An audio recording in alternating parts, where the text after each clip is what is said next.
वो नहीं हो सकता। मायासुर ने सभी द्वार बंद कर दिए, तो कोई कैसे प्रवेश कर सकता है? मायासुर, यही रहना और देखना भंग न होने पाए मेरी साधना।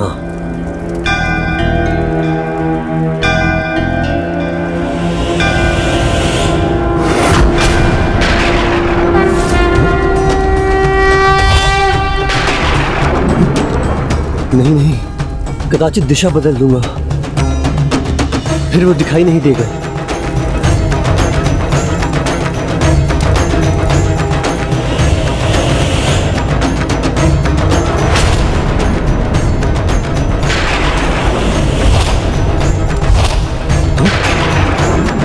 फिर दिशा बदलूंगा मैं।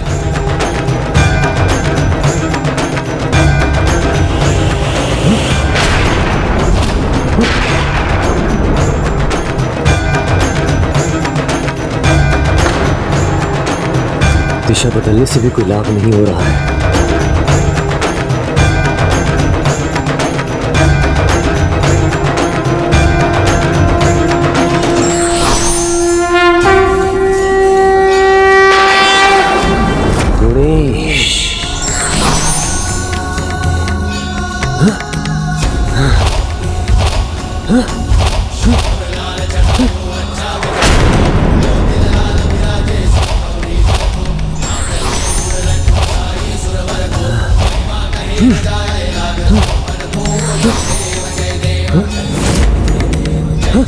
नहीं नहीं, सभी दिशाओं में गणेश ही गणेश, ये कैसे संभव है? संभव है क्योंकि मैं ही भगवान हूँ, और ये प्रमाणित करने तुमने ही तो कहा था।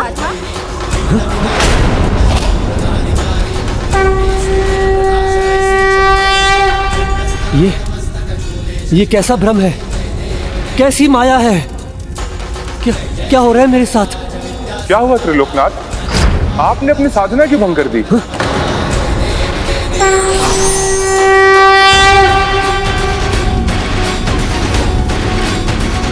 छल मत करो मेरे साथ गणेश।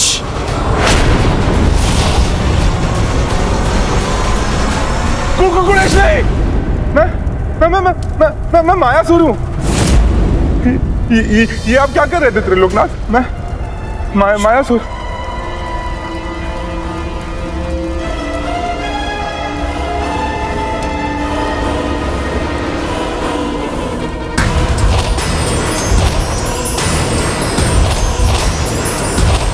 त्रिलोकनाथ, मेरी माया को भेद कर यहाँ कोई नहीं आ सकता। मुझे ज्ञात है वो भीतर है। खोलो, द्वार खोलो।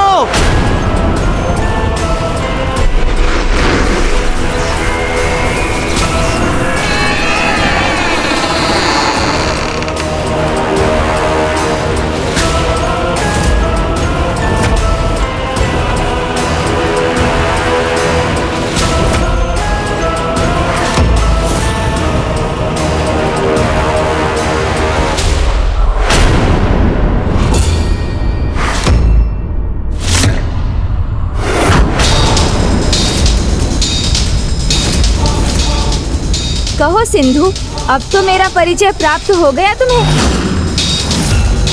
ओह, तो नारायण ने तुम्हें भीतर आने दिया, मेरे आदेश का उल्लंघन किया। उल्लंघन तो तुम कर रहे हो सिंधु, धर्म का, मर्यादा का, जिसे रोकने का समय अब आ गया है। मेरे दर्शन होने के पश्चात सत्य का ज्ञान हुआ तुम्हें, या तुम अब भी मानते हो कि तुम ही भगवान हो? हाँ, मैं ही एकमात्र भगवान हूँ, जिसके भीतर सूर्य का तेज हो, जो अपार वरदानी शक्तियों का स्वामी हो, जिसके पास वो हो जो उसे अमर बना सके, जिसके पास भक्त हो, जिसकी पूजा हो। वो भगवान नहीं तो और कौन है? नहीं सिंधु, ये भ्रम है तुम्हारा, क्योंकि तुम्हें अभी भी सत्य का ज्ञान नहीं। अपना स्वयं का क्या है तुम्हारे पास? तेज सूर्य देव ने दिया है तुम्हें, जीवन समुद्र देव ने, और तुम्हारी सुरक्षा भी वरदान के कारण है। और शक्तियाँ, भक्तों की भक्ति, वो भूल है तुम्हारी, क्योंकि भक्ति भय से नहीं, सच्ची श्रद्धा से की जाती है। सब भय से तुम्हें पूजते हैं और भय का अंत तो निश्चित है, किंतु सच्ची श्रद्धा और विश्वास का नहीं। और जहाँ ना सच्ची श्रद्धा हो ना ही विश्वास, वहाँ कौन भगवान? कैसा भगवान? भगवान यानी शक्ति। तो आओ युद्ध करो, अभी ज्ञात हो जाएगा कौन भगवान है और कौन नहीं।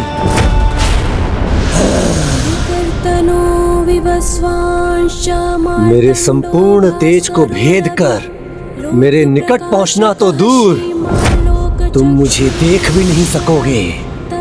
और ये मत भूलो, अमर हूँ मैं। ये एक और भूल है तुम्हारी सिंधु, क्योंकि इस संसार में जो आता है वो अपना जीवन चक्र पूर्ण कर जाता भी है। निश्चित तो तुम्हारा अंत भी है।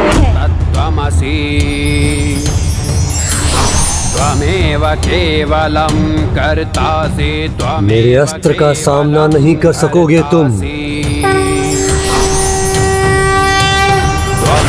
केवलं हर्तासि त्वमेव सर्वं खल्विदं ब्रह्मासि।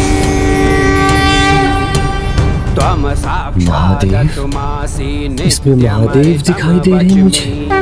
सत्यमवचमि। जिनमें स्वयं शिव के रुद्र रूप का दर्शन हो, वो साधारण नहीं, स्वयं भगवान ही है। श्रोतारम् अवतातारम् देवी शक्ति।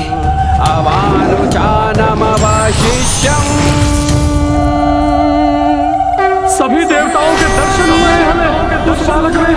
देवता ही नहीं, उस अद्भुत बालक में स्वयं नारायण के स्वरूप के भी दर्शन होते हैं।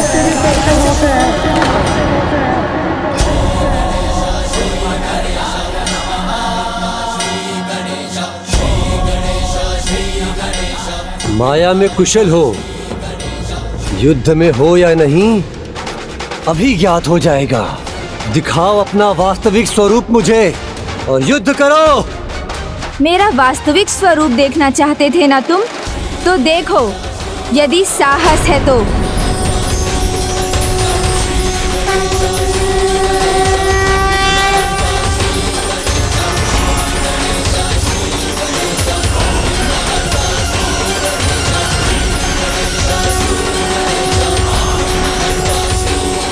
अंत करूंगा तुम्हारा, वध करूंगा।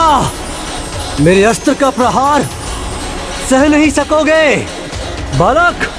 अंत करूंगा तुम्हारा, अंत करूंगा।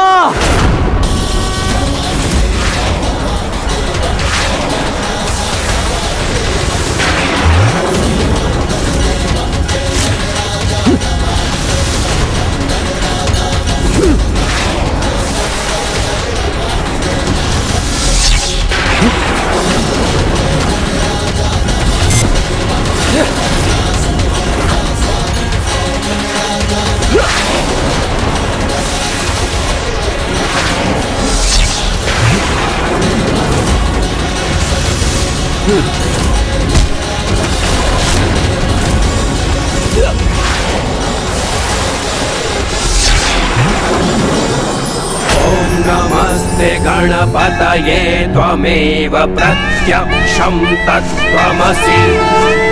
त्वमेव केवलं कर्तासि।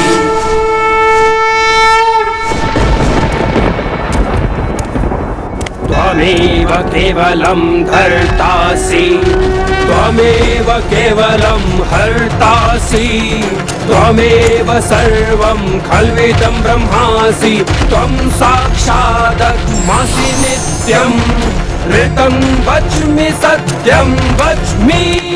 अवत्वं मा अवतारम् अवश्रोतारम् अवतातारम् अवधातारम् अवानुजानमवशिष्यम्। ऋतमेक तत्त्वमनुस्वरूपं। गाकारः पूर्वरूपं गाकारं मध्यमरूपम् अनुस्वारचार्यरूपं बिन्दुरुत्तररूपं नादः सन्धानम संहिता सन्धिः। सैषा गणेश विद्या गणकऋषिः। निकृत गायत्री छन्दः गणपतिर्देवता। ॐ गं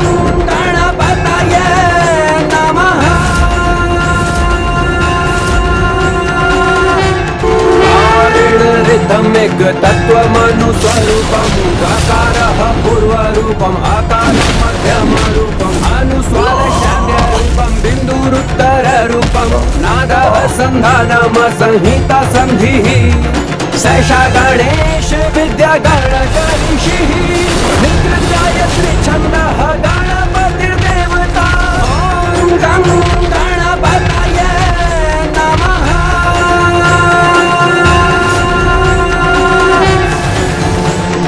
रदं च वरदं अभी भी मेरे कंठ में अमृत कलश है। मुझे कोई नहीं मार सकता। शूर्पकर्णकं रक्तगन्धानुलिप्तं रक्तपुष्पैः सुपूजितम्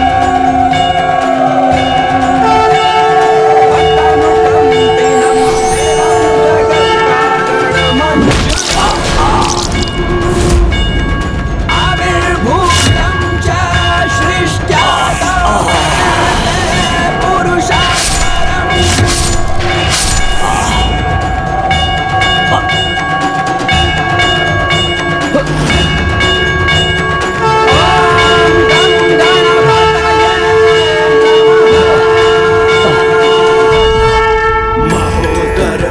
ख्यातो ज्ञान ब्रह्म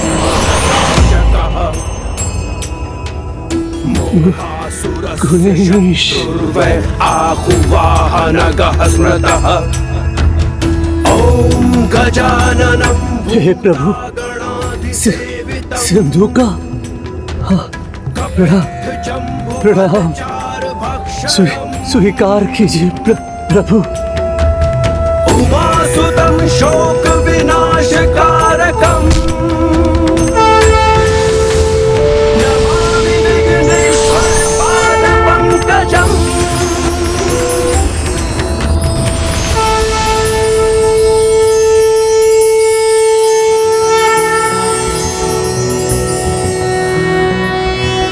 नमस्ते ब्रह्मरूपाय विष्णुरूपाय ते नमः। नमस्ते रुद्ररूपाय करिरूपाय ते नमः। विश्वरूप स्वरूपाय नमस्ते ब्रह्मचारिणे भक्तप्रियाय देवाय नमस्तुभ्यं विनायक।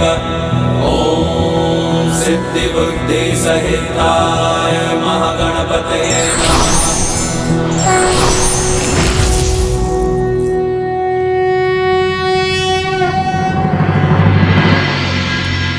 माता, सिंधु के अंत के साथ मेरे इस अवतार का उद्देश्य भी पूर्ण हुआ। अर्थात अब मेरा पुत्र गोइंश दूर हो जाएगा मुझसे। अपार स्नेह, ममता, अनंत प्रेम सब कुछ प्राप्त हुआ मुझे। माता, आपने अपनी अपार ममता न्योछावर की। माता अहिल्या से अपार स्नेह मिला। ऋषि गौतम और ऋषि मुद्गल ने मुझ पर अटूट विश्वास किया। मेरे मित्रों ने प्रेम दिया। ये श्रद्धा, भक्ति, प्रेम, स्नेह, विश्वास और ममता की पराकाष्ठा है।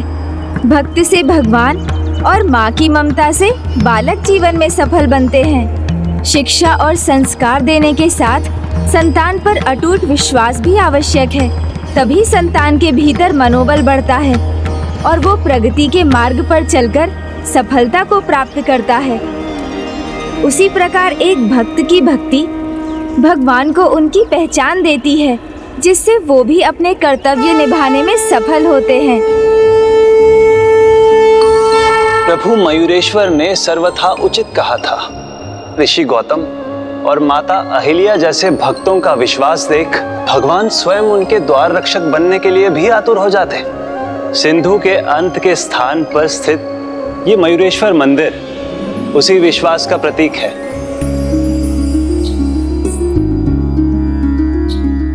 हे प्रभु मयूरेश्वर, आपकी बाल लीलाओं के वर्णन ने तो मेरे मन में संतान पाने की लालसा और बढ़ा दी है।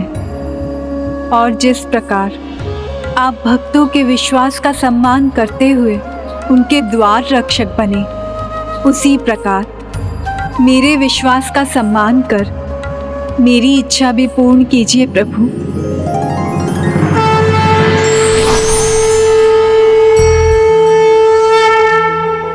आपकी इच्छा अवश्य पूर्ण होगी माता, किंतु पहले आप अपनी यात्रा तो संपन्न कीजिए। धैर्य का फल मीठा होता है। प्रभु नारायण, अब आप माता को अगले अष्टविनायक मंदिर ले जाइए, जहाँ की कथा आपसे ही संबंधित है। ये कौन सा मंदिर है स्वामी, जिसकी कथा में आपका योगदान भी है? सिद्ध टेक अष्टविनायक मंदिर।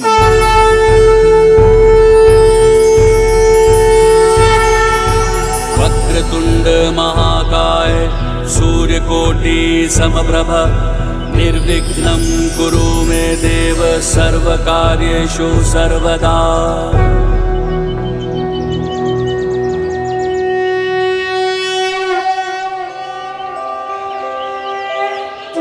कैसा दिव्य आकर्षण है इस मंदिर का कि पांव रुक ही नहीं रहे। मंदिर की ओर स्वयं बढ़ते ही जा रहे हैं।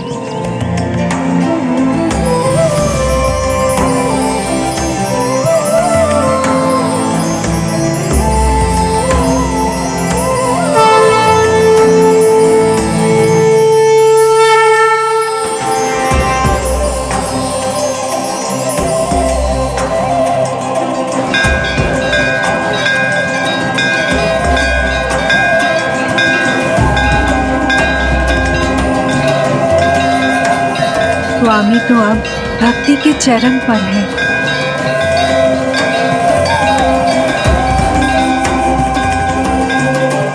स्वामी,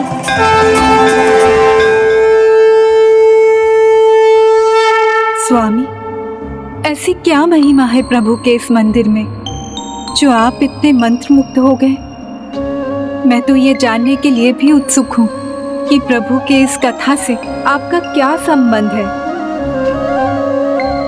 ये तब की बात है जब सृष्टि का आरंभ हुआ था।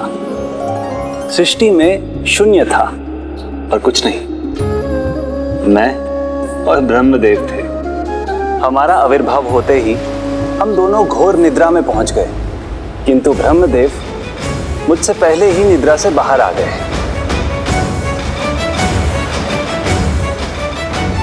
यहाँ तो कुछ नहीं, बस मैं ही हूँ, निपट अकेला।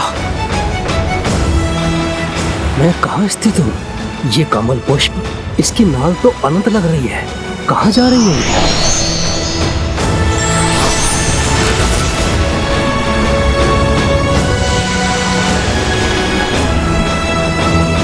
क्या स्थान है ये? किसकी आभूषण है ये?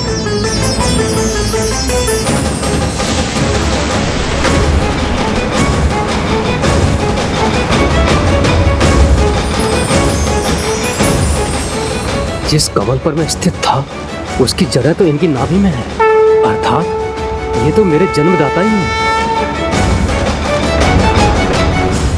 हे दिव्य आत्मा, हे जन्मदाता, अपनी निद्रा से बाहर आइए। उठिए प्रभु, उठिए प्रभु, उठिए प्रभु, उठिए प्रभु, उठिए प्रभु,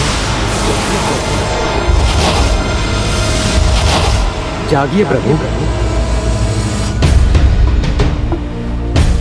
मेरी निद्रा में मेरे वर्जित पदार्थ के रूप में अपने कान से अपने अहंकार और दंभ को त्याग दिया, जो रजोगुण तमोगुण से युक्त असुरी रूप लेने लगा। किंतु तब ब्रह्मदेव के मन में एक ही प्रश्न गूंज रहा था, मैं कौन हूं? मेरी पहचान क्या है? शेष कहाँ क्या हो रहा था? हमें कहाँ ज्ञान था? हे जन्मदाता, मेरे जीवन का उद्देश्य क्या है, ये बताने की कृपा कीजिए। हे महानुभाव, जिसे अपने ही जन्म का उद्देश्य नहीं पता हो, वो आपके प्रश्नों का उत्तर कैसे दे सकता है? मेरे कमल आसन की नाल आपकी नाभि से जुड़ी है। ये इस बात का सूचक है कि मेरा आविर्भाव आप ही से हुआ है, किंतु आपके निकट तो कोई भी नहीं है जो ये बता सके कि आपका जन्मदाता कौन है। हमारा आविर्भाव तो स्वयं परम ब्रह्म की देन है। वो समय आने पर हमें स्वयं संकेत देंगे, हमें बस उनकी आराधना करनी है। किंतु हम किसकी आराधना करें? इसका उत्तर भी उन्हीं से मिलेगा। आप बस अपना ध्यान लगाइए।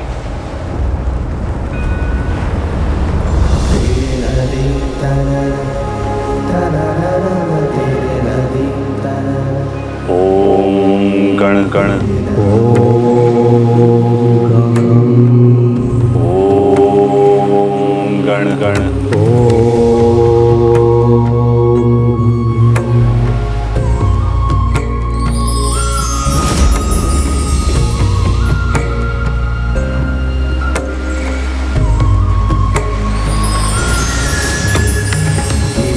प्रभु, धन्यवाद प्रभु, मुझे दिशा दिखाने के लिए।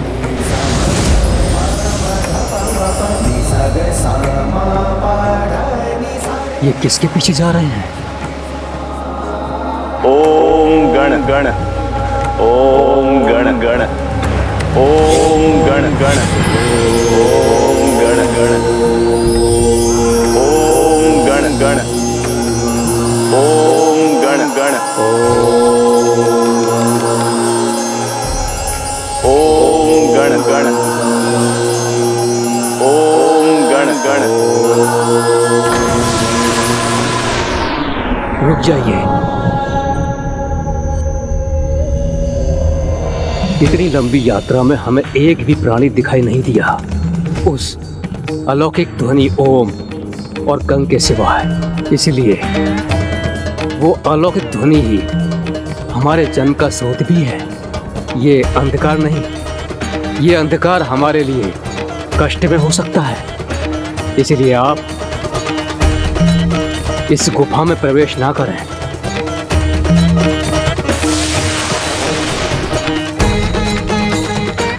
आप ज्ञानी हैं, विचारवान भी, जिसका अवश्य कोई बड़ा प्रयोजन है।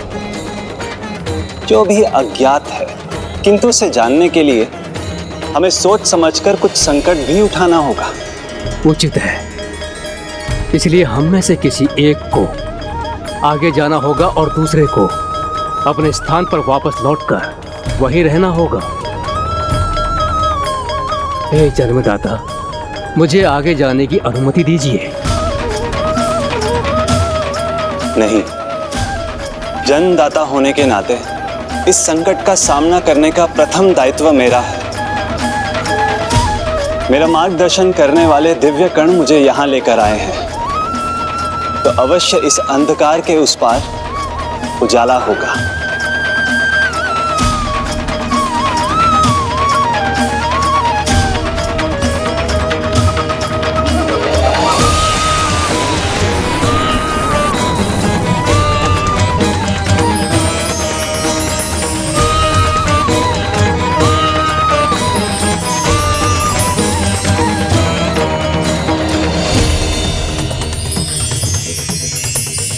दिव्यकण पुनः मेरा मार्गदर्शन कर रहे हैं, अर्थात मैं उचित दिशा में बढ़ रहा हूं।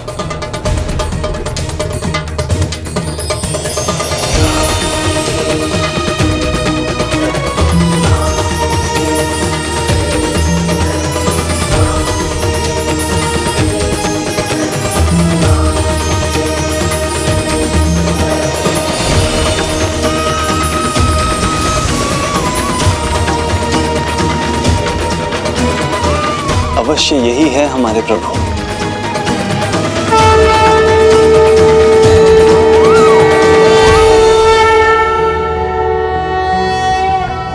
ओम नमस्ते गणपते त्वमेव प्रत्यक्षं तत्त्वमसि।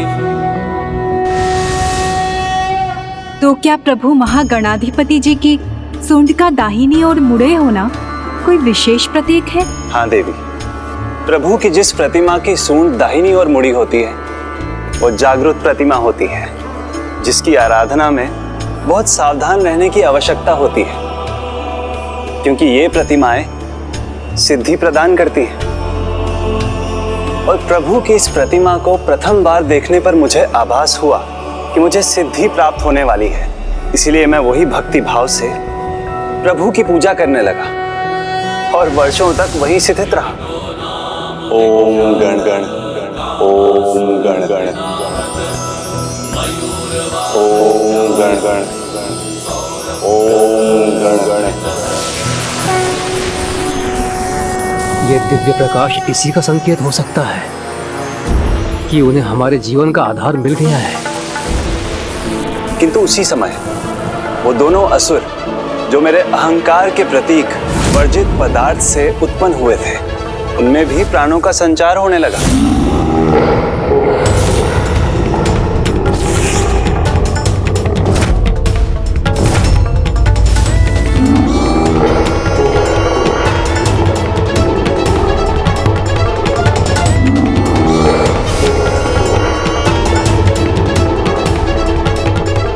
ये कैसा संकट है? तभी उन दोनों असुरों के नेत्र खुले। वो दोनों थे मधु और केटव, जो भयंकर स्वर उत्पन्न कर रहे थे।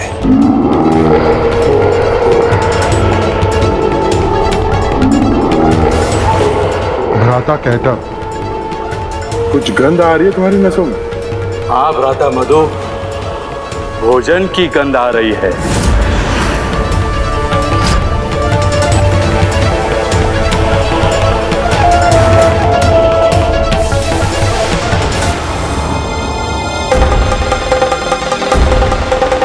ये कौन है और मेरी ओर क्यों बढ़े आ रहे हैं? ओम गण गण ओम गण गण ओम गण गण। विष्णुरूपाय ते नमः। नमस्ते रुद्ररूपाय करिरूपाय ते नमः। विश्वरूप स्वरूपाय प्रणाम प्रभु। नमस्ते ब्रह्मचारिणे भक्त प्रियाय देवाय नमस्तुभ्यं विनायक। ओम सिद्धि बुद्धि सहिताय महागणपति। आपने अटूट भक्ति और एकाग्रता का परिचय दिया है, तो मैं आपको सिद्धि भी प्रदान करता हूँ। और मैंने आपकी कुंडलिनी के प्रथम चक्र मूलाधार चक्र को भी जागृत किया है, जहाँ मैं 4 डाल वाले कमल पुष्प पर रिद्धि और सिद्धि के साथ विराजमान होता हूँ। ये मूलाधार चक्र कुंडलिनी का मूल आधार है।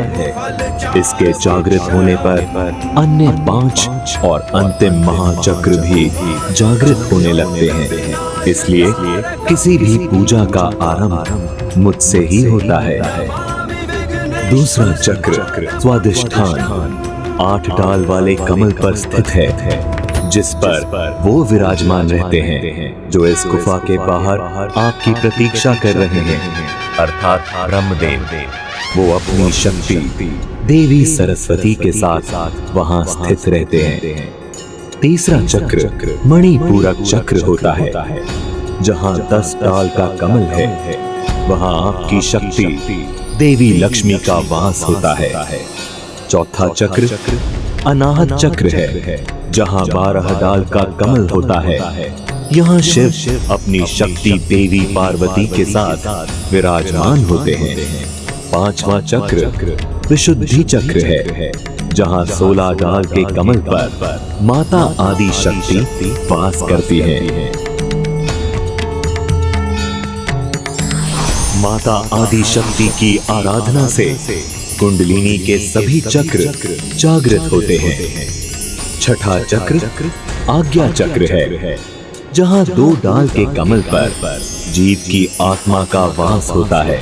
इस आज्ञन चक्र से जागृत होकर आत्मा का मिलन आगे चलकर परमात्मा से होता है। और अंत में है 7वां चक्र, जो महाचक्र सहस्त्रार चक्र कहलाता है, जहाँ सहस्त्र डाल के कमल पर मेरा अर्थात महागणाधिपति का वास है। अर्थात प्रभु, आप ही आदि हैं और आप ही अंत भी। मेरे अस्तित्व के आधार भी आप हैं और कारण भी। हाँ, मैं ही आदि हूँ, मैं ही अंत, मैं ही परम ब्रह्म परमेश्वर हूँ। सब मुझसे ही उत्पन्न होते हैं। किसी भी पूजा का आरंभ मुझसे ही होता है। मेरी ही कृपा से किसी को भी सिद्धि प्राप्त होती है।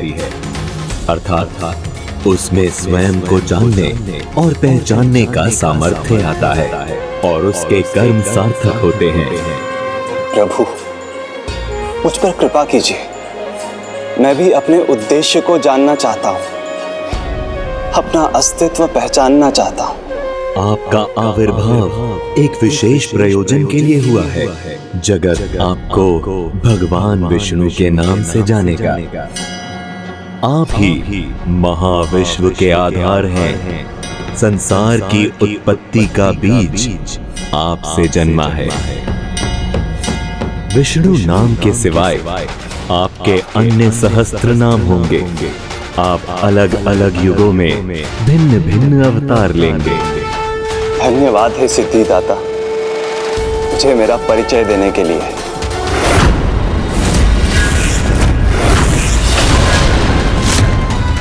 हे जन्मदाता, हे प्रभु, शीघ्र आकर मेरी रक्षा कीजिए।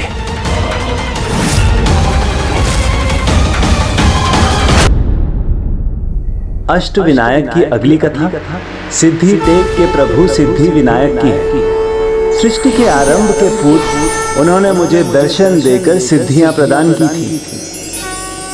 मुझे ये बताने की कृपा करें कि मेरे जन्म का उद्देश्य क्या है।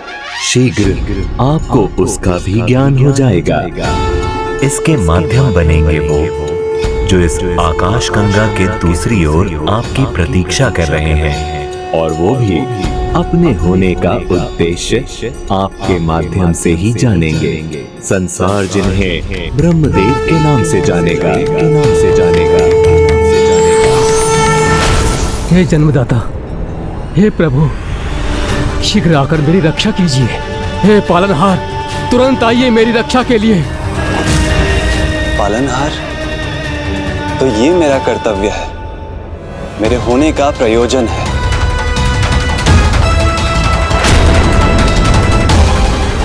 ये दोनों कौन हैं जो ब्रह्मदेव की ओर बढ़ रहे हैं? आओ, हमारा भोजन बनो। रुको, तुम ऐसा नहीं कर सकते। अच्छा हुआ तुम भी आ गए। अब दोनों भ्राताओं में भोजन बांटना नहीं पड़ेगा।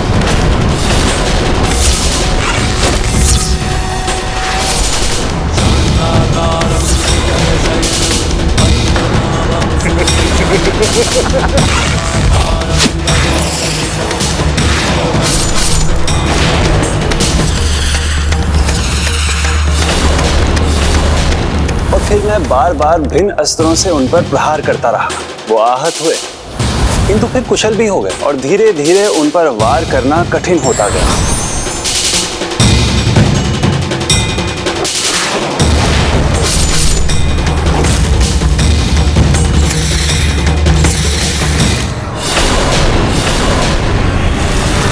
देखो, कटे हुए शीश उग गई।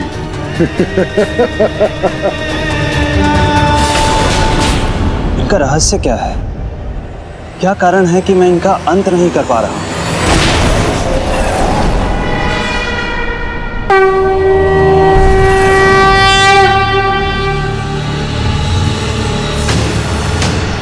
लगता है हमारा वध करने की शक्ति नहीं जुटा सके हो तुम।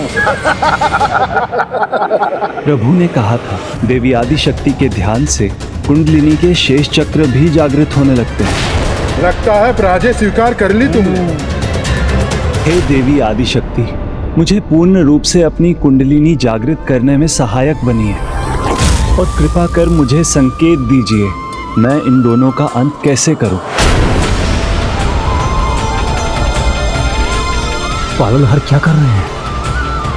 ये रुक क्यों गए? अपनी रक्षा क्यों नहीं कर रहे हैं?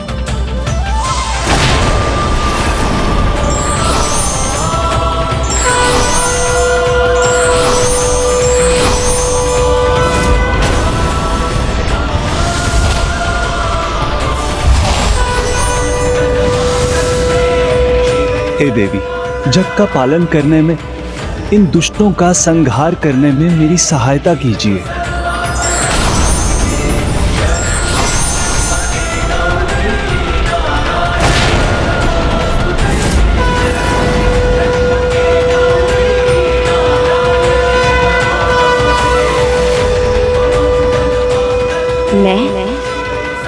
महामाया देवी आदि शक्ति की ही स्वरूप हूँ। मैं आपकी सहायता करूंगी। मधु, केटक, महामाया माया भी देती है और उससे मुक्ति भी। तुम्हारी भूख मुक्ति से ही मिट सकती है। प्रणाम देवी महामाया, मेरा मार्गदर्शन कीजिए। मुझे बताइए कि मैं क्या करूं। मांगिए, समय आने पर उचित वरदान मांगिए और मुक्ति दान से मिलती है। इतने साहस से जो तुम दोनों से जूझ रहे हैं, उन्हें मन चाहा वरदान दे दो।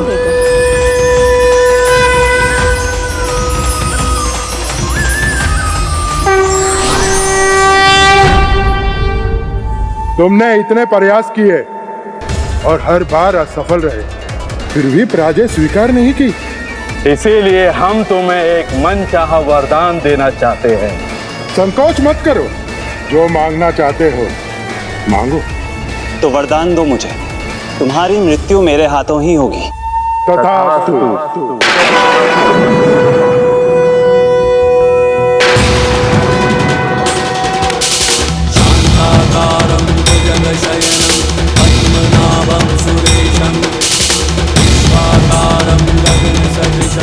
हमारी मृत्यु तुम्हारे ही हाथों होगी। किंतु यहाँ नहीं, इस अनंत स्थान पर नहीं। तुम हमारा वध वहीं कर सकोगे जहाँ जल नहीं होगा।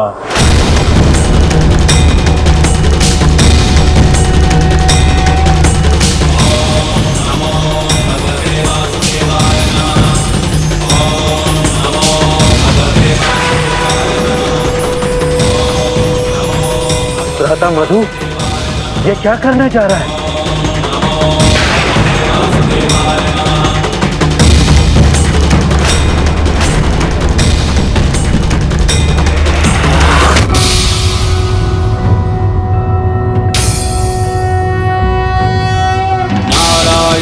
गदाध्यक्षं गोविंदं कीर्तिभाजनम्। अब ना तुम अनंत स्थान में हो, ना अनंत सागर में। अब तुम मेरे तन पर स्थित हो, जहाँ जल नहीं है। नारायणाय सुरमंडनाय नारायणाय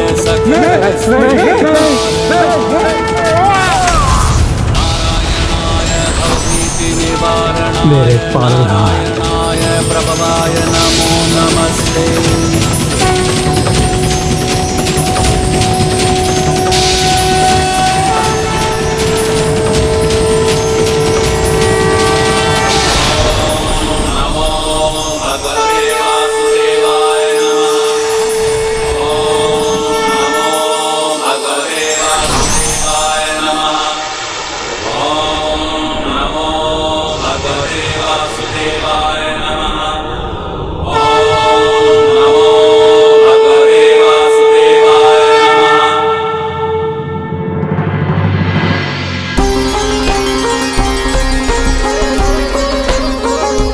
आप ही महाविश्व के आधार हैं।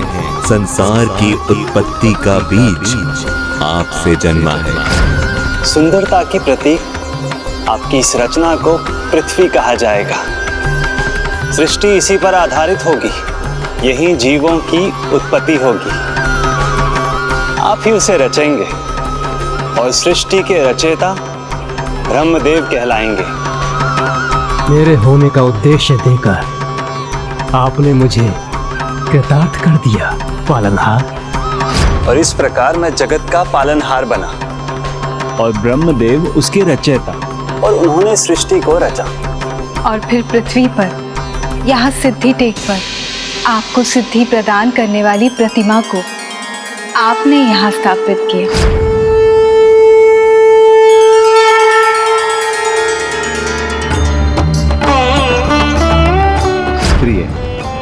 यदि हम पूरी निष्ठा से अपना उचित मार्ग ढूंढें, तो भगवान केवल हमारी सहायता ही नहीं करते, हमारा मार्गदर्शन कर हमें जीवन का उद्देश्य भी ज्ञात करवाते हैं। और वो भगवान है परम ब्रह्म, जिनका ना आदि है ना अंत, वो सर्वोच्च स्थान पर स्थित रहने वाले प्रभु महागणाधिपति हैं। स्वामी, सृष्टि के आरंभ से भी पहले प्रभु ने ही आपको सिद्धियां देकर आपको आपके उद्देश्य से परिचित कराया। तो अब भी जिस यात्रा में उन्होंने हमें भेजा है उसे पूर्ण करने में भी वही हमारी सहायता करेंगे।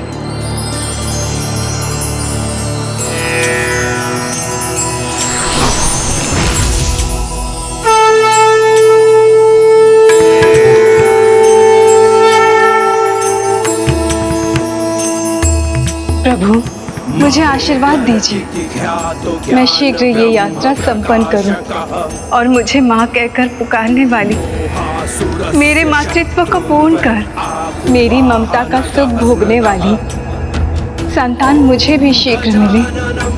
तथास्तु तथास्तु।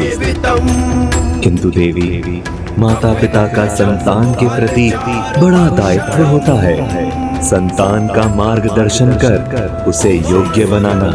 इसलिए देवी, आपकी माँ बनने की लालसा से आरंभ हुई इस यात्रा के अगले चरण में मंदिरों की कथा से संसार को संतान का ध्यान रखने के लिए दो बहुत बड़ी सीख मिलेंगी। इसलिए अब आपको अपने अगले गंतव्य बल्लालेश्वर मंदिर की ओर बढ़ना चाहिए।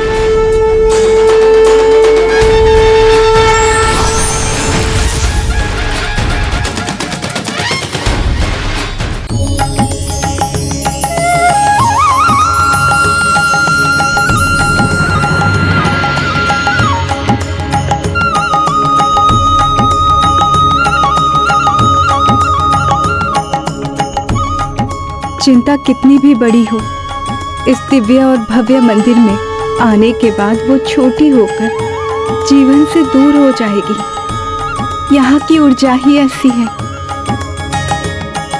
इतने साधारण प्रभु की दिव्य आभा तो अनुपम है ना स्वामी? दिव्यता किसी बाहरी आवरण पर निर्भर नहीं करती प्रिय। सचमुच सादगी में भी दिव्य हैं प्रभु। यहाँ तो इनका नाम भी साधारण है, बल्लाल।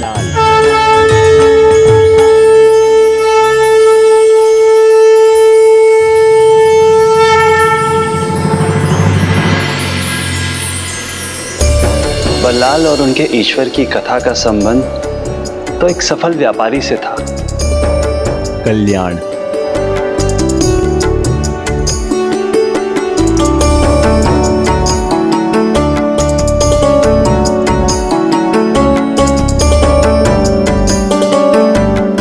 अरे थोड़ी शीघ्रता दिखाओ भैया। थोड़ी प्रतीक्षा तो करनी होगी भोलादास जी, थोड़ा धीरज रखिए, आपको आपका सामान अवश्य मिलेगा। लीजिए। ये लो, दाल चावल और गुड़ दे दो कल्याण भैया।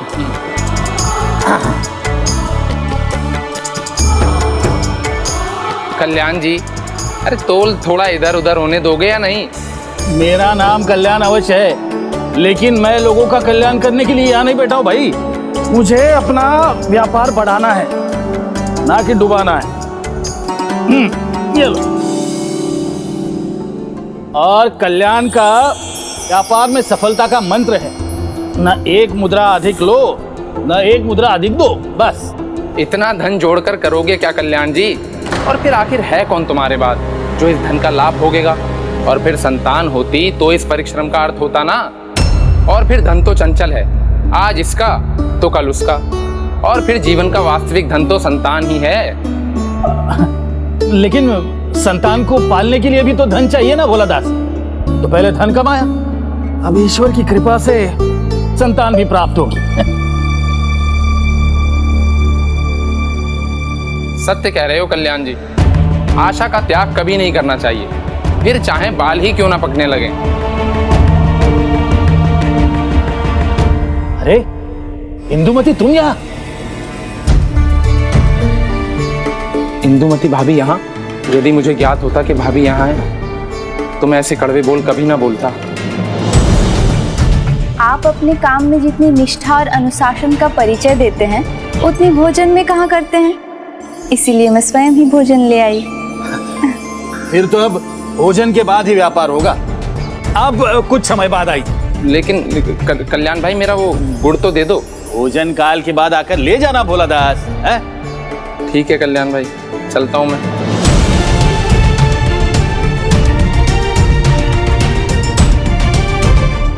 और भोला और अन्य किसी की बात का बुरा मत मानना।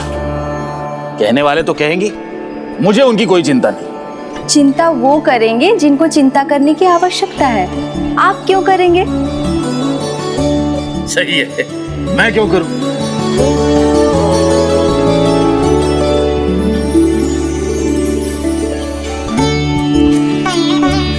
चिंता करने की कोई आवश्यकता नहीं।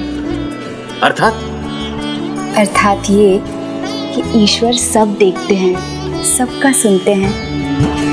उनके घर पे देर है, अंधेर नहीं। आप अब भी नहीं समझे?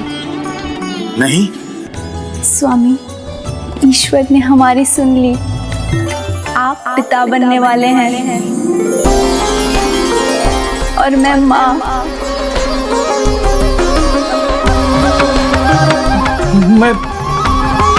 मैं पिता बनूंगा?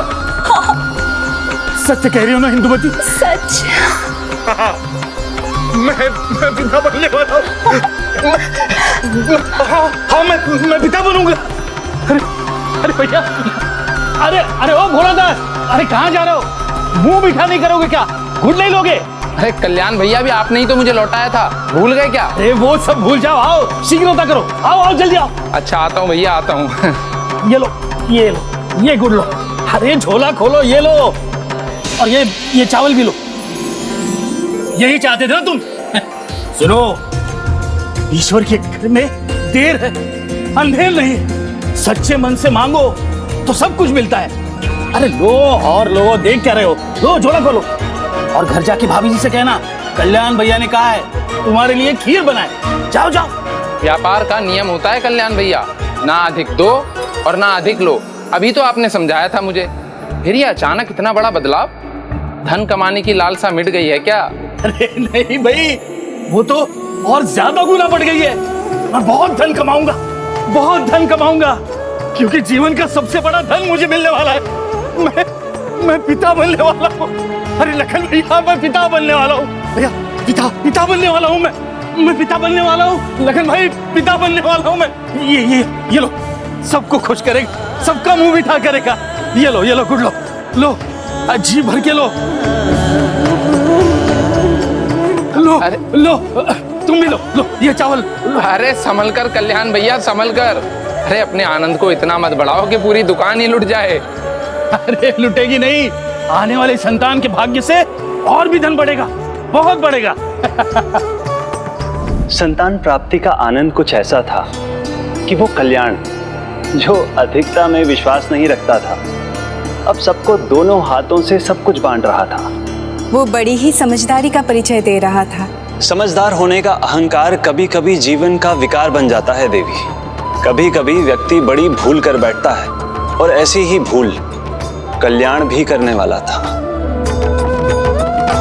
अरे कल्याण भैया, तुम्हारा झपकी लेने का समय हो गया। भैया इससे पहले कि तुम्हारी आंख लगे, मुझे मेरा सामान दे दो। अभी नहीं भोला दास, अब सूर्यदेव भी सर पर आ गए हैं, निद्रा का समय हो गया। और तुम तो जानते हो भोला दास, अनुशासन मेरा सबसे बड़ा गुण है। तो थोड़ी समय बाद अरे कल्याण भैया, उचित है, किंतु अनुशासन कहीं बढ़कर शासन ना बन जाए। तुम्हारी संतान ये बात समझ पाएगी या नहीं, ये तो भविष्य ही बताएगा। अरे मेरा पुत्र अनुशासन भी मानेगा और मेरा शासन भी, मुझसे भी अधिक सफल होगा वो।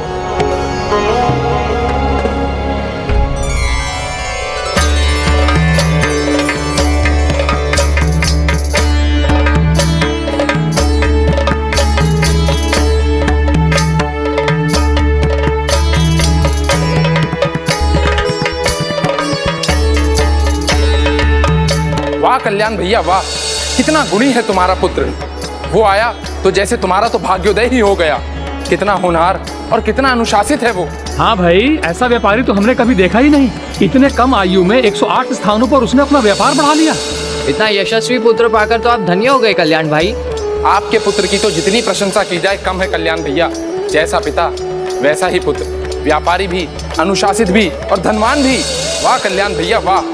मित्र कल्याण, ये तुम्हारी ही शिक्षा है जिसके कारण चारों दिशाओं में तुम्हारे पुत्र के चर्चे हो रहे हैं। भाई वाह, बधाई हो मित्र, बधाई हो। ऐसा यशस्वी पुत्र पाकर तो आप धन्य हो गए कल्याण भैया। बधाई हो, बधाई हो।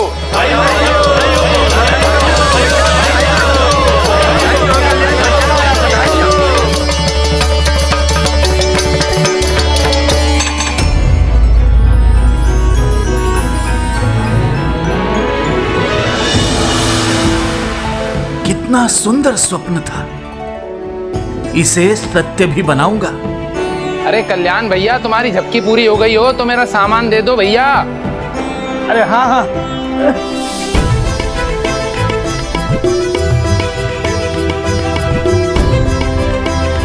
हाँ ले लो भोलादास, आओ आओ।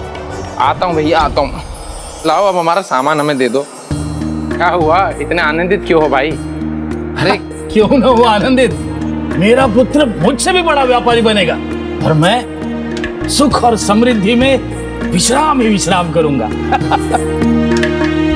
स्वामी, पेड़ के लगते ही फल की इच्छा करना क्या उचित है? उचित और अनुचित का भेद करना तो व्यक्ति पर निर्भर करता है। कोई भी कार्य समय आने पर ही शोभा देता है और कल्याण अभी से ही अपने पुत्र को शिक्षा देने और व्यापार सिखाने की तैयारी में जुट गया था। देखो इंदुमती, क्या लाया हूं मैं। व्यापार की कोई सामग्री है क्या? अरे नहीं नहीं, व्यापार अब सिर्फ दुकान पर। यहाँ पर तो सिर्फ शिक्षा का सामान आएगा। गणित शास्त्र, भूगोल शास्त्र, भाषा शास्त्र। स्वामी, पिता बनने के समय में आप अपनी शिक्षा की सोच रहे हैं? अरे तुम समझी नहीं प्रिय, ये पुस्तकें मेरे लिए नहीं, अपने होने वाले पुत्र के लिए हैं। कम आयु में व्यापार करने के कारण मेरी शिक्षा पूरी नहीं हुई, लेकिन मेरा पुत्र बाल अवस्था में गुरुजनों से प्रत्येक विषय सीखेगा। अरे तभी तो अपने व्यापार को आगे बढ़ा सकेगा। जन्म से पहले ही पुस्तकों का ऐसा पहाड़ लगाएंगे तो वो तो अभी से भयभीत हो जाएगा। नहीं नहीं, भयभीत कैसे होगा? मेरा कल्याण का पुत्र है, वो तो बड़ी प्रसन्नता से सब सीखेगा। वो सब ज्ञान सीखेगा जो एक व्यापारी को चाहिए। देखा पुत्र, अपने पिताजी को कितने उत्साहित है।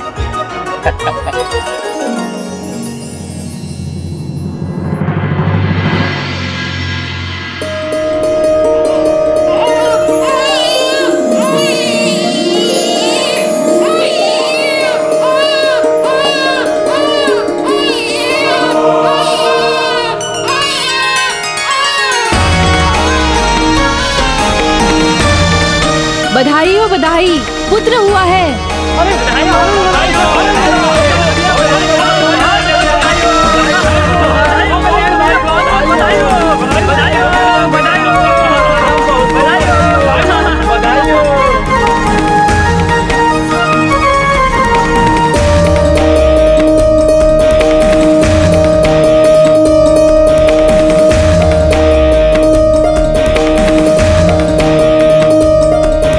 अरे कल्याण भैया, आज तो ऐसे दान कर रहे हो जैसे कोई साधारण व्यापारी नहीं, कोई बहुत बड़े राजा हो। भोलादास, ऐसे ही आभास हो रहा है, पुत्र हुआ है, वो इतना यशस्वी होगा, मुझे राजा जैसा सम्मान दिलाएगा। पुण्यवान, गुणवान ही नहीं, प्रतिभाशाली होगा मेरा पुत्र। देखना तुम, और इतना बड़ा व्यापारी बनेगा कि सभी राज्यों के प्रत्येक कोने में उसका व्यापार भी होगा और नाम भी। नाम तो होगा, किंतु उससे पहले उसको देख तो लो, उसका नाम भी तो रखना होगा आपको। देखो, जिसके जन्म से इतना आनंदित हूँ, उसको देखा तक नहीं मैंने। अरे आप शांत मत हो जाइए, आनंद मनाइए, ढोल बजाइए। बधाई हो।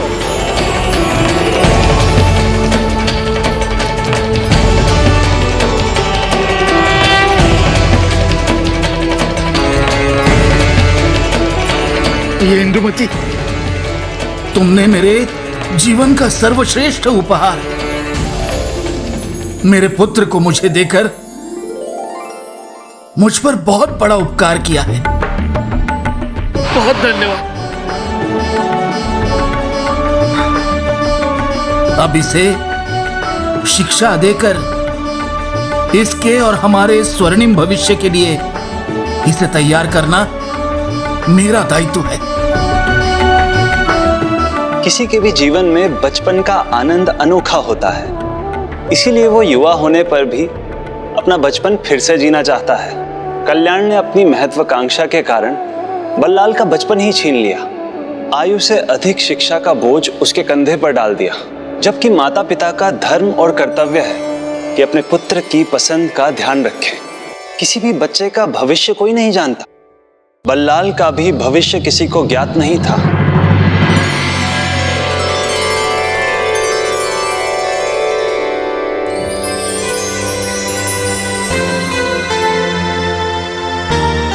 पुत्र बल्लाल, उठो, उठने का समय हो गया है। प्रणाम पिताजी। आज से तुम इसी समय पर गुरुकुल जाओगे। आज से तुम्हारी शिक्षा आरंभ होगी। जो आज्ञा पिताजी। चलो स्नान कर लो।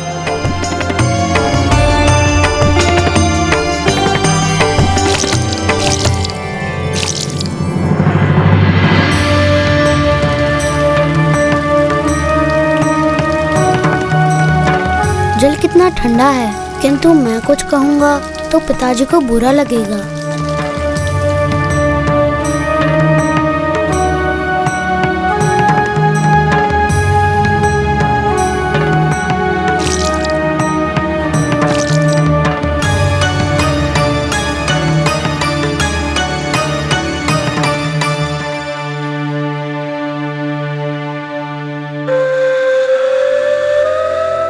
ये लो पुत्र, ये तुम्हारा भोजन है। अपने पिता के समान भोजन करना मत भूलना। आओ पुत्र, मैं तुम्हें गुरुकुल पहुंचा दूं। नहीं पिताजी, मैं स्वयं चला जाऊंगा। आपके व्यापार का समय भी व्यर्थ नहीं होगा। आप मुझे मार्ग दिखा चुके हैं, बस आशीष दीजिए। आप चिंता मत कीजिए देवी, मुझे पूर्ण विश्वास है ये गुरुकुल पहुंचने में कोई भूल नहीं करेगा। जाओ पुत्र, विलंब मत करो।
रुकिए, मैं आपकी सहायता करता हूँ।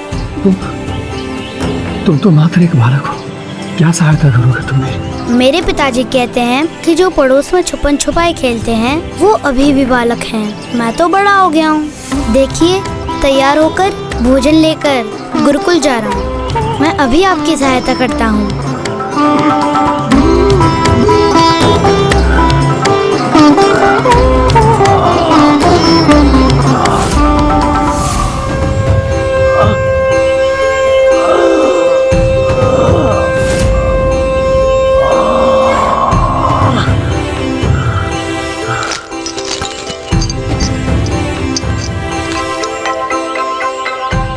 धन्यवाद पुत्र, मेरी सहायता करने के लिए।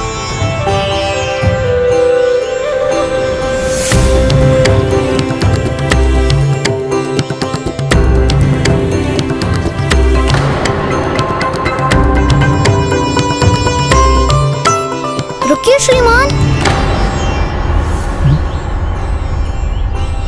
सा सा सा पुत्र, बस इस कीट के लिए रोक दिया तुमने मुझे। ऐसे तो न जाने कितने कीट प्रतिदिन कुचलते होंगे मेरे पहिए से। कीट छोटा है तो क्या हुआ, प्रभु के दिए प्राण भी तो इसमें हैं, तो इसके प्रति भी हमें सचेत रहना चाहिए ना, क्योंकि संसार में प्रत्येक जीव का महत्व है। मैंने पुस्तकों में यही पढ़ा है। इतने ज्ञानी हो और कह रहे हो कि गुरुकुल में आज तुम्हारा प्रथम दिन है। हाँ, क्योंकि पढ़ना तो मैंने गुरुकुल जाने से पहले ही सीख लिया था।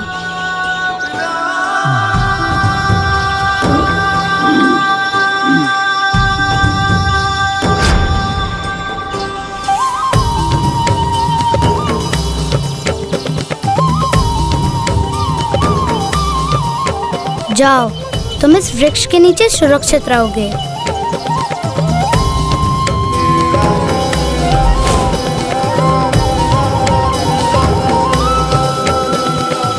अब छलांग मारकर फिर मार्ग पर मत पहुंच जाना, नहीं तो कुचले जाओगे। अपना ध्यान रखना।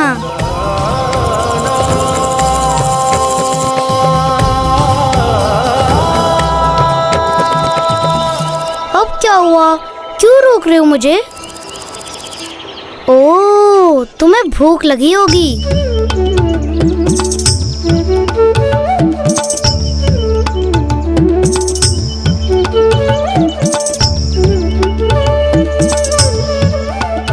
लो, ये खा लो। इससे पहले कि तुम मुझे प्यास के कारण रोको, मैं तुम्हारे लिए जल ले आता हूँ।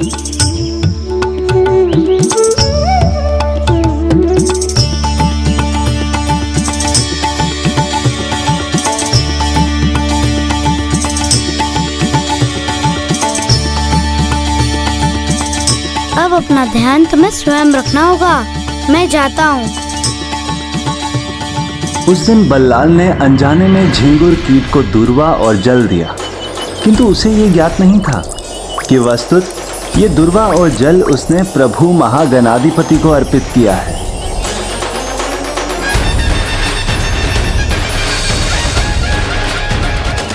उसके इस सुकर्म के कारण उसके जीवन में एक महत्वपूर्ण घटना घटने वाली थी।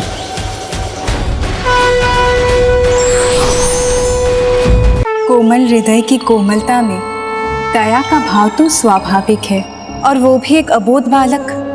कीट की रक्षा भी की और साथ ही अनजाने में ही जल चढ़ाकर अर्क गणपति का आशीष भी पा लिया। उस अबोध बालक को सांसारिक ज्ञान तो मिल रहा था, किंतु उसके कोमल हृदय को अध्यात्म का ज्ञान कहाँ था। पर वो झिंगुर कीट की रक्षा करते करते अनजाने में उस पेड़ की जड़ में वास करने वाले प्रभु महागणाधिपति की प्रतिदिन उपासना करने लगा। लगता है कल उचित प्रकार से भोजन नहीं किया, इसलिए अभी भी पूर्ण रूप से स्वस्थ नहीं हुए हो। लो, ये दुर्बा और जल तुम्हारे लिए रख दिए मैंने। माँ कहती है भोजन और जल ग्रहण करना कदापि नहीं भूलना चाहिए।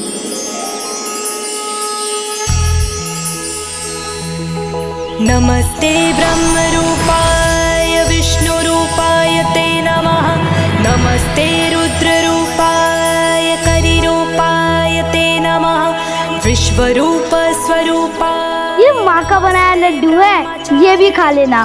भक्त प्रियाय माँ ने भोजन के लिए दिया था, किंतु भोजन बांटकर खाना अच्छा होता है, तो मैं ये तुम्हारे साथ बांट रहा हूँ। अब मुझे जाना होगा।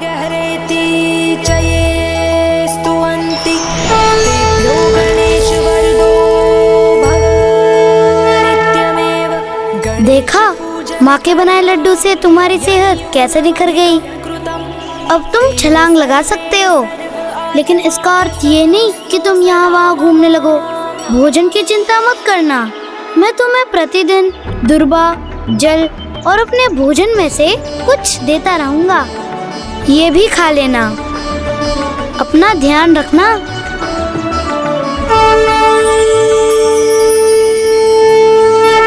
फिर एक दिन वो कीट वहां से चला भी गया, किंतु बल्लाल बालक ने वहां दुर्वा और जल रखना नहीं छोड़ा।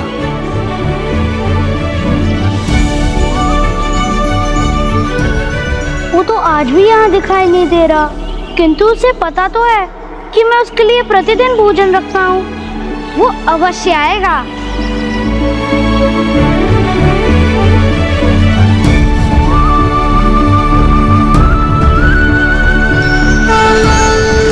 ईश्वर का आशीर्वाद व्यक्ति को किस अच्छे कार्य से मिल जाए, कौन उसका माध्यम बन जाए, कहना सरल नहीं है। उचित कहा आपने प्रिय। आशीर्वाद स्वरूप बल्लाल को एक नया जीवन मिलने वाला था, किंतु वर्तमान में वो अपने बाल्यावस्था के आनंद को खो रहा था, युवाओं का जीवन जी रहा था, जो उसने नहीं, उसके पिता ने निर्धारित किया था। उठो पुत्र, उठो।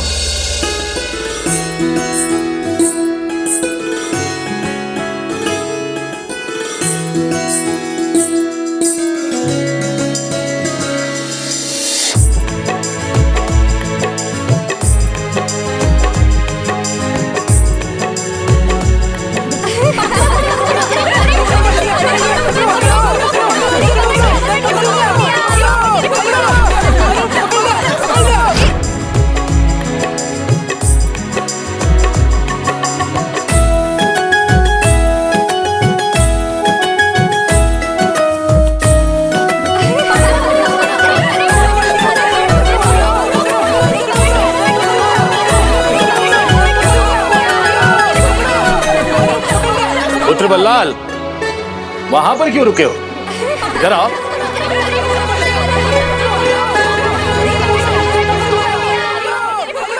जी पिताजी। आज से दोपहर में विश्राम करना बंद करो पुत्र।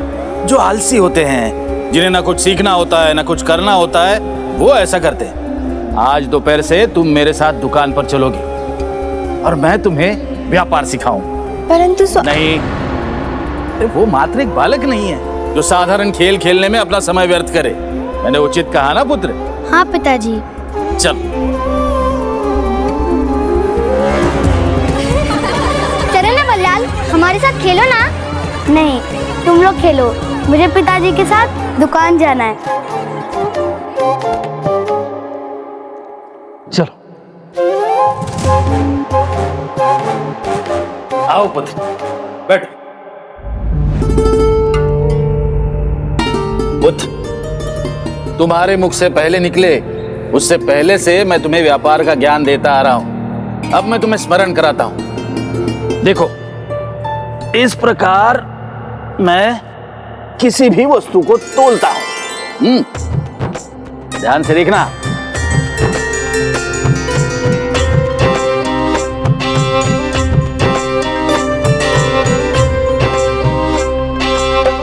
तो अब स्वयं प्रयास करो। लो।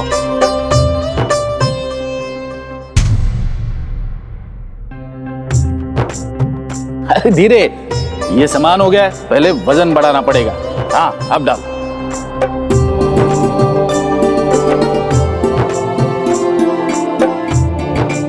जिस दंड से बालक गिल्ली डंडा खेलते हैं, उसी दंड से बल्लाल अपने पिता की दुकान पर भार तौलने का अभ्यास कर रहा था। इसी प्रकार बल्लाल अब प्रतिदिन अपने पिता के साथ दुकान पर आता था और फिर कुछ ही दिनों बाद पिताश्री। अरे आओ, ये है मेरा पुत्र बल्लाल। ये गणित विद्या के विख्यात गुरु हैं। इन्हें प्रणाम करो पुत्र। प्रणाम गुरुजी। संध्या काल का समय तो तुम्हारे पास होता है, तो आज संध्या से गुरुवर तुम्हें गणित सिखाएंगे। अब गणित भी बल्लाल की दिनचर्या का भाग बन गया था, किंतु कल्याण को इतने में संतोष नहीं हुआ। उसने बल्लाल पर 2 अन्य पाठ का बोझ भी डाल दिया।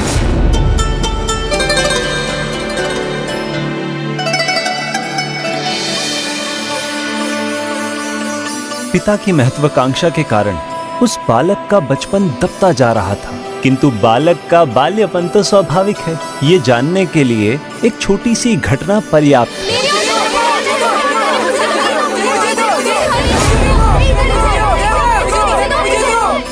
वो मात्र एक बालक नहीं है जो साधारण खेल खेलने में अपना समय व्यर्थ करे। जो भी है, मैं तो नहीं खेल सकता। पिताजी ने मना जो किया है।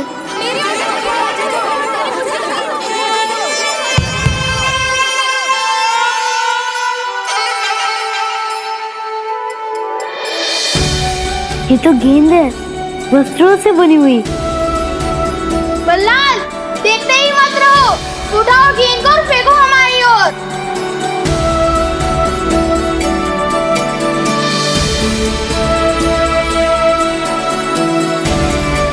जाओ ना बल्लाल, फेंको ना।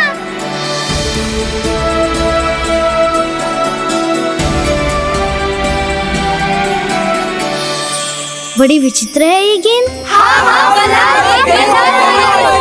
बल्लाल, देखते मत रहो, उठाओ गेंद को और फेंको हमारी ओर। हाँ बल्लाल, उठाओ गेंद और फेंको हमारी ओर। हाँ बल्लाल, उठाओ गेंद और फेंको हमारी ओर।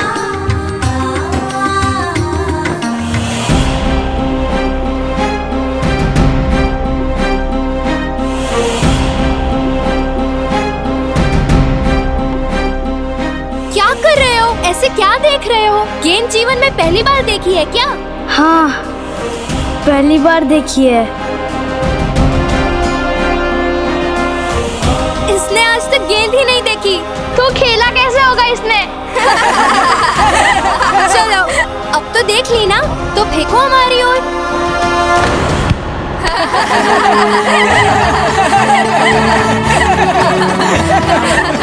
ये क्या? तुम्हें तो गेंद फेंकनी भी नहीं आती। रुको रुको रुको, देखो, ऐसे पकड़ो और थोड़ा बल लगा के ऐसे फेंको। अच्छा, ठीक है।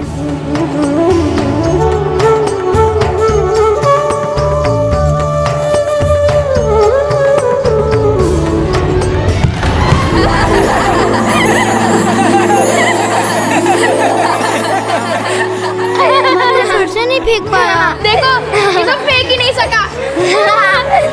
चलो, फेंको मत, थोड़ी मौके हमें दे दो। हाँ, वहाँ भीतर आने से तुम्हारे पिताजी ने रोक रखा है, इसलिए तुम ही आ जाओ ना।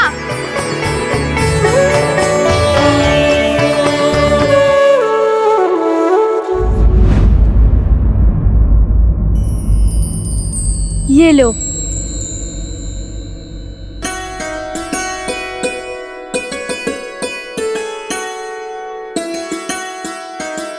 हाँ हाँ, समझ गया।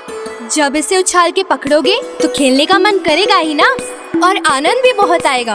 हाँ हाँ, और इससे हाथों की सिकाई भी हो जाती है गेंद पकड़ने से। अच्छा? हाँ। बल्लाल, अब तुम आ ही गए हो तो खेल भी लो, क्योंकि आज तुम्हारे कोई गुरु नहीं आएंगे। निकट का बांध जो टूट गया है और मार्ग भी बंद है। किंतु मुझे तो गेंद फेंकनी ही नहीं आती, तो मैं कैसे खेलूं? तुम चिंता छोड़ दो, वो तुम्हें चुटकी में सिखा देंगे। तब ठीक है। चलो चलो, बल्लाल भी खेलेगा, बहुत आनंद आएगा। चलो चलो चलो। हाँ, ये। इसे ऐसे पकड़ते हैं और ऐसे पीछे लेके जाने के बाद ऐसे फेंकते हैं। लो, अब तुम प्रयास करो, चले जाओ और फेंको, ठीक है?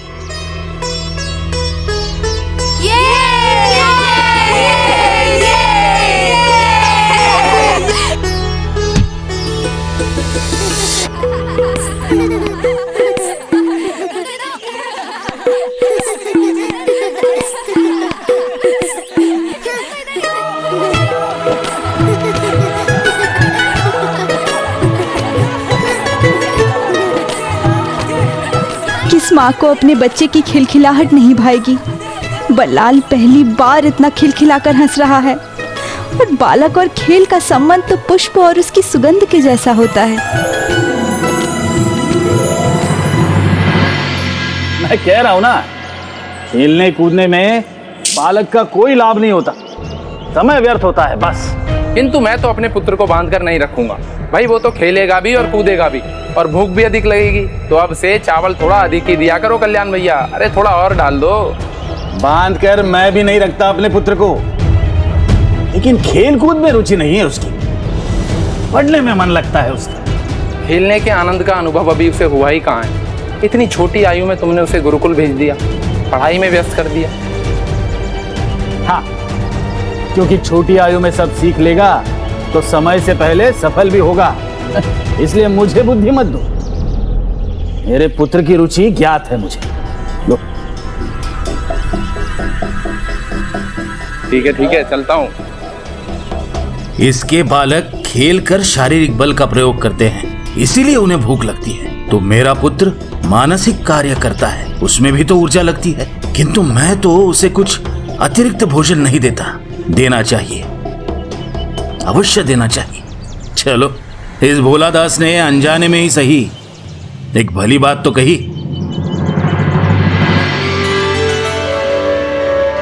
क्यों पुत्र बल्लाल, आज बहुत प्रसन्न लग रहे हो?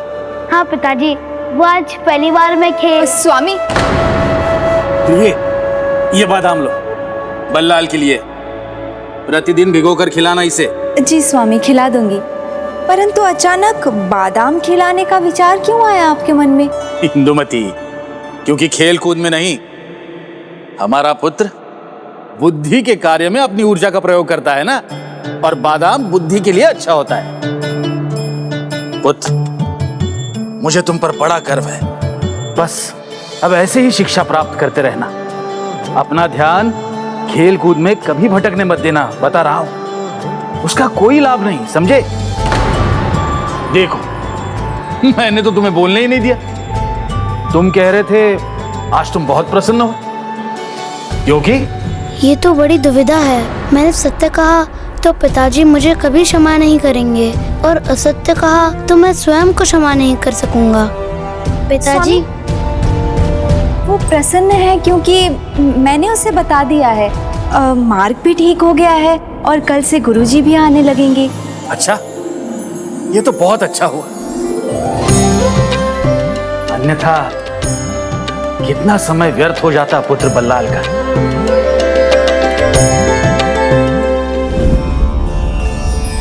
प्रणाम गुरुजी।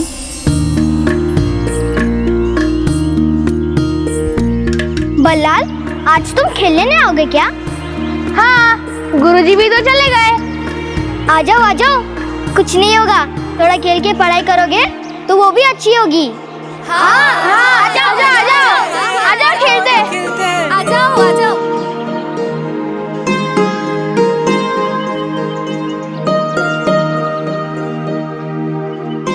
जाओ पुत्र। धन्यवाद माँ।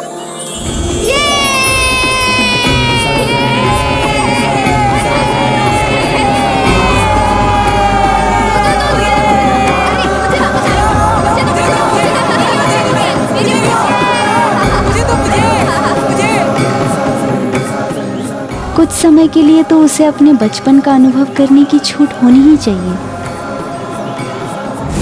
जहाँ रुचियों पर रोक हो, वहाँ तो व्यक्ति अवश्य जाता है। बल्लाल अब भोर में और शीघ्र उठकर सभी कार्य करने लगा, जिससे वो कुछ समय खेल भी सके। किंतु शीघ्र कल्याण को ये पता लगने वाला था। भाई भोलादास, कैसे हो? खेल कूद कैसा चल रहा है तुम्हारे पुत्र का? भाई मेरा पुत्र तो खेल कूद में बहुत अच्छा है, और चिंता मत करो, तुम्हारा भी हो जाएगा। बच्चे तो खेलना सीख ही जाते हैं, उन्हें आनंद जो आता है। नरगल बातें मत करो, किसी और को देखा होगा मेरा पुत्र और खेल कूद? ना ना, असंभव। वो तो गुरुजी का दिया हुआ अभ्यास कर रहा होगा। अभी अभी देख कर आ रहा हूँ कल्याण भैया, वहाँ अन्य बालकों के साथ आपका पुत्र भी खेल रहा था। ये कैसे हो सकता है? उसे तो स्वयं खेलना अच्छा नहीं लगता। ये क्या कह रहे हो कल्याण भैया? कौन बालक होगा भला जिसे खेलना अच्छा नहीं लगता? अब नहीं खेलेगा तो कब खेलेगा? व्यर्थ में ऊर्जा खपाने का क्या लाभ? भोलादास, मुझे ज्ञान मत दो। तुम्हारे पुत्र को खेलने देना है, खेलने दो। मैं अपने पुत्र को पढ़ाऊंगा, उसे समर्थ बनाऊंगा और बहुत आगे बढ़ाऊंगा। तुम उसे पढ़ा नहीं रहे हो, उसे बांध रहे हो। अपने बल पर व्यापार खड़ा किया है मैंने, खेल कूद से नहीं, परिश्रम से। और मेरा पुत्र भी वैसा ही करेगा।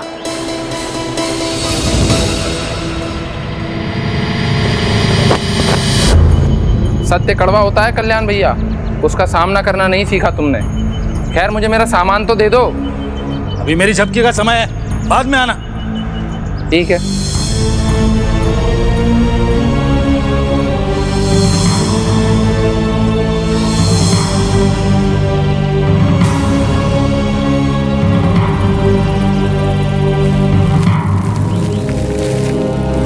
अरे कल्याण भैया, अपने पुत्र को समझाते क्यों नहीं हो? अरे उसे खेलना है तो दिन भर खेले, परंतु हमारे पुत्र को क्यों बिगाड़ता है? अनुशासन का शासन भूल गए क्या? अरे कुछ अपने पुत्र को भी सिखा देते, उससे सीख पाकर हमारे पुत्र बिगड़ रहे हैं। बहुत गर्व था ना तुम्हें उस पर। अब देखो कैसे अपने साथ दूसरे बालकों को भी डुबो रहा है, कैसे अपना समय व्यर्थ कर रहा है और उनसे भी करवा रहा है। क्यों कल्याण भैया, अब तो तुम्हारा घमंड टूट गया होगा ना?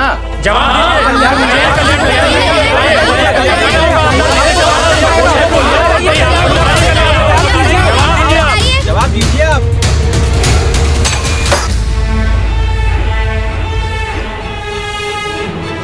मेरे पीठ पीछे कुछ और तो नहीं हो रहा है? स्वयं जाकर देखना होगा।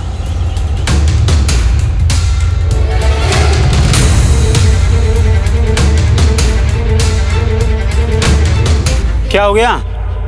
आज दुकान बंद क्यों कर दी? अरे आवश्यक कार्य है, थोड़ी देर बाद आना। हाँ, और अपना सामान लेकर चलना। लो भाई देखो, आज कल्याण भाई ने पहली बार अपना अनुशासन तोड़ा है, दिन में ही दुकान बंद कर दी।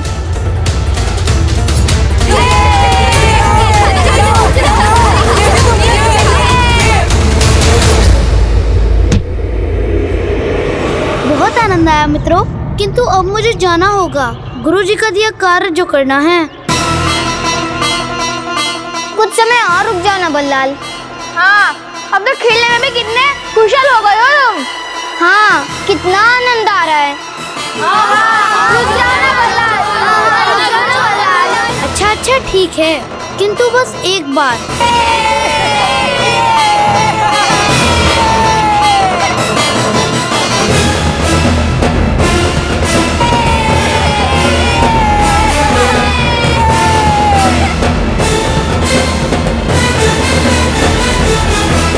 मुझे ज्ञात था वो यहाँ हो ही नहीं सकता। वो अवश्य घर पर पढ़ाई कर रहा होगा।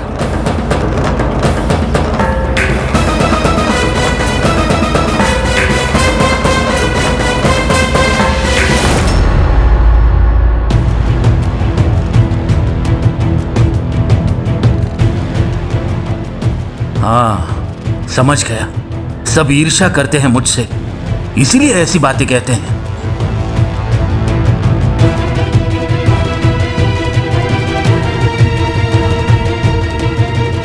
किंतु इसके मस्तक पर इतना स्वेद क्यों है? पिताजी को कहीं संदेह तो नहीं हो गया?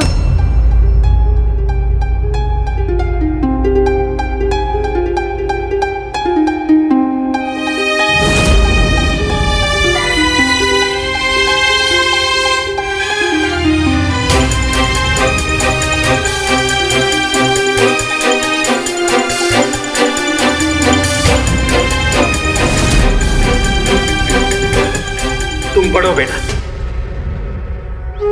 गर्मी हो रही है, मैं पंखा चल देता हूं।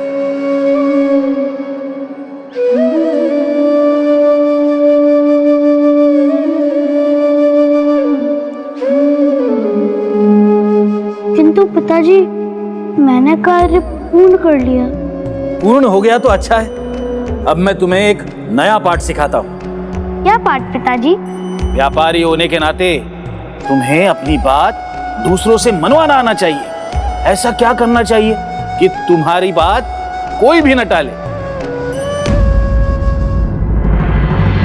आओ।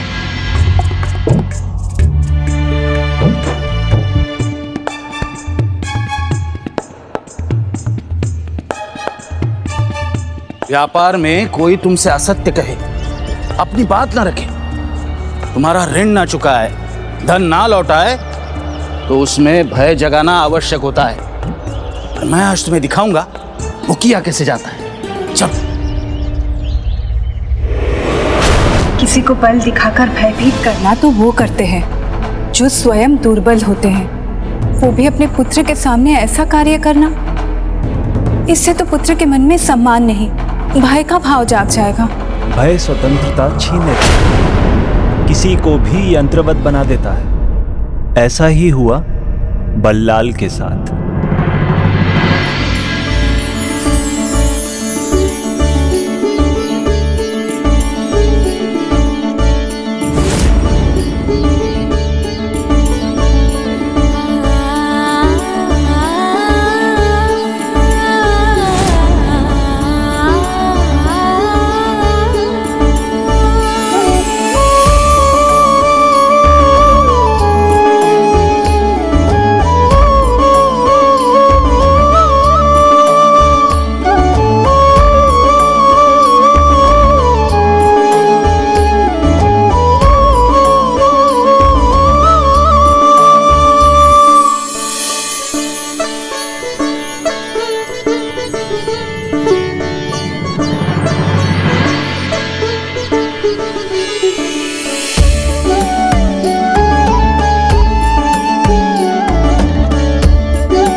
तो उसका जीवन और भी नियमित हो गया। दिनचर्या का पालन करना ही उसका जीवन बन गया।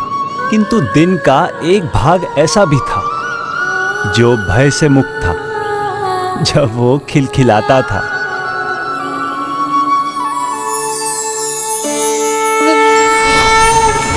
स्वामी, तो फिर प्रभु कब उस बालक की सुन उसे उसका बचपन लौटाने वाले थे? समय आने पर ही सब होता है देवी, ना उससे पहले ना उसके बाद। और अब वो समय आ गया था जब बल्लाल प्रभु महागणाधिपति के सामने आने वाला था।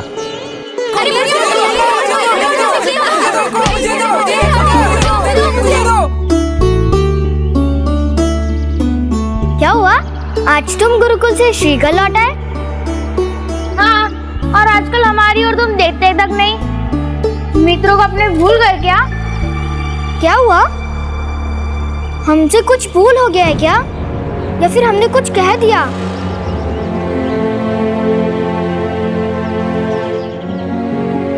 नहीं नहीं, ऐसा कुछ नहीं है। तो फिर आओ ना, खेलो ना हमारे साथ।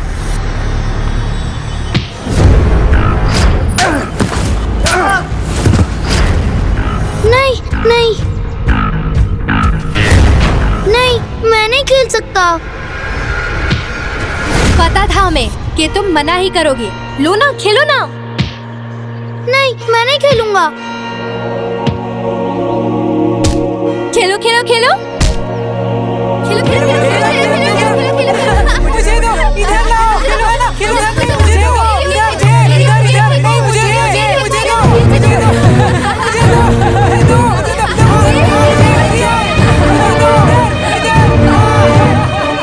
कल्याण तो कहता था कि इसे खेलना अच्छा ही नहीं लगता, परंतु इसे देखकर तो ऐसा नहीं लग रहा।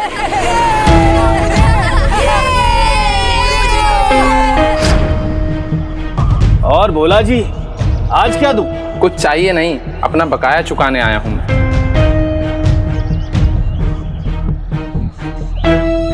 तुम्हारा भी कुछ बकाया है जो मुझे चुकाना है। क्या? मेरा क्या बकाया हो सकता है भला? तुमने असत्य कहा था ना मेरे पुत्र को लेकर कि वो खेल रहा है। असत्य मैंने कहा था या आपने मान लिया है? सत्य तो ये है कल्याण जी कि वो प्रतिदिन खेलता है और अभी अभी मैं उसे खेलता देख कर आ रहा हूँ। और इसमें बुराई क्या है? अगर बच्चे नहीं खेलेंगे तो क्या हम खेलेंगे? नहीं नहीं, वो तो पढ़ रहा होगा। क्यों ना अभी चलकर देख लें? उचित है। ठीक है, चलिए।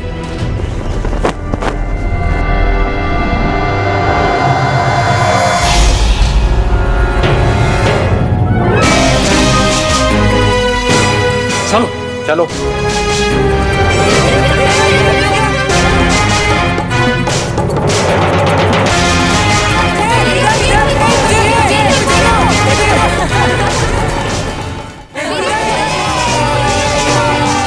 ये देखो कल्याण जी,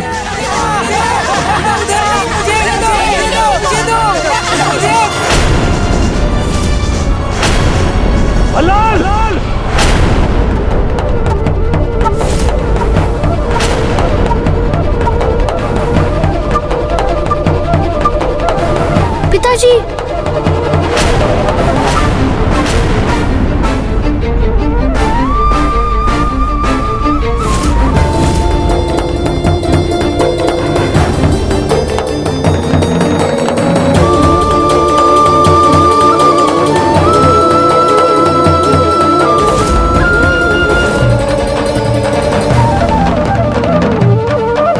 लाल तो पिता की वैसे कांप उठा है।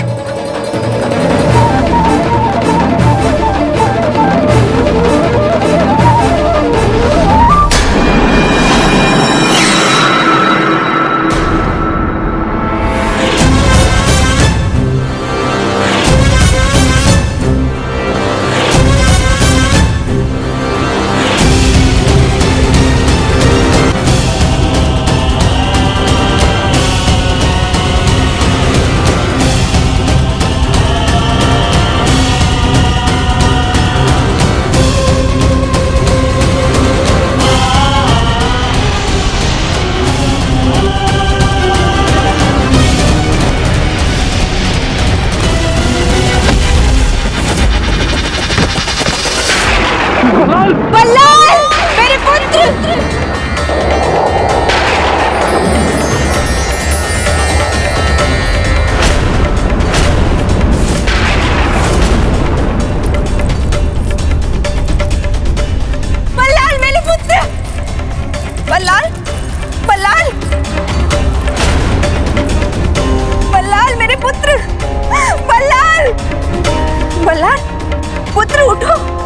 पुत्र क्या हुआ तुम्हें? बल्लाल, कोई देखो तो सही क्या हुआ मेरे पुत्र को। बल्लाल, स्वामी देखिए क्या हुआ। बल्लाल उठो, बल्लाल तुम्हें कुछ नहीं हो सकता। बल्लाल उठो। मेरे क्रोध ने क्या करवा दिया? बल्लाल, स्वामी, बल्लाल उठो, मेरा हृदय फटा जा रहा है। आप ऐसे खड़े मत रहिए, जाइए वैद्य को बुला के ले आइए।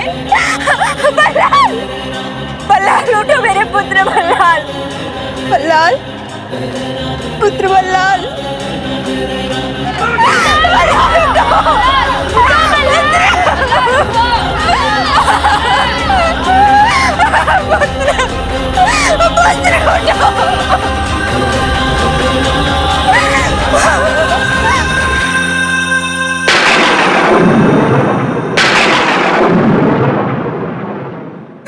इसकी तो श्वास रुक चुकी है।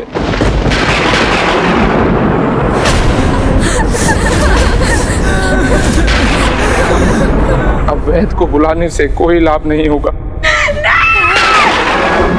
बल्लाल, मेरे पुत्र, तुम मुझे छोड़ के नहीं जा सकते। बल्लाल, मेरे पुत्र, स्वामी,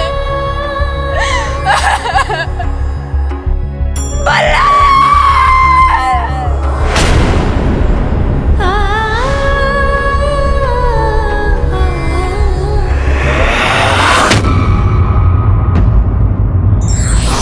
समय एवं आयु के अनुसार कार्यों में संतुलन बनाना जीवन में सफलता पाने के लिए आवश्यक है।